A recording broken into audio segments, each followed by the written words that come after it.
Nous allons passer aux interventions des orateurs de groupe avec Madame Christine Cloarec pour La République En Marche. Merci Madame la Présidente, Madame la rapporteure, Madame la Ministre.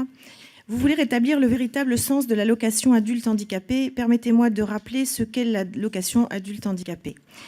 L'allocation adulte handicapé est un minima social, une garantie de ressources ou encore un RSA amélioré et adapté aux personnes en situation de handicap. C'est un facteur déterminant de la solidarité nationale, ce qui justifie qu'il soit supporté par le budget de l'État.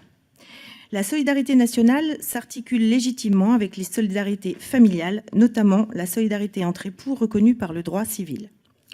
L'AAH est conçue de façon familiarisée et différentielle. De nombreuses règles de cumul et d'abattement favorables aux bénéficiaires sont prévues. Le montant de l'AAH est plus élevé que celui des autres minima sociaux.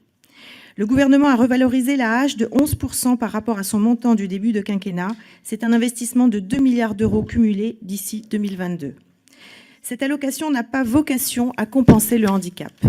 Cette mission de compensation incombe à la prestation de compensation du handicap depuis la loi de 2005, versée par les départements et qui bénéficie à plus de 335 000 bénéficiaires.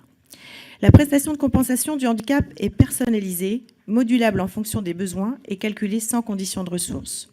Elle consiste à rembourser les dépenses liées à la perte d'autonomie. Aujourd'hui, c'est 90% consacrés à des aides humaines. Les personnes en situation de handicap souhaitent vivre avec et comme les autres. Nous partageons toutes et tous la volonté de faire mieux pour elles. Il nous faut donc continuer de manière transversale à améliorer les conditions de vie des personnes en situation de handicap au travers des politiques dites de droit commun. C'est le sens de notre engagement pour une société inclusive. L'évolution des règles doit se concevoir globalement en articulation avec le chantier relatif au revenu universel d'activité et celui relatif à l'amélioration de la PCH. Permettez-moi tout de même de valoriser quelques mesures déjà opérantes.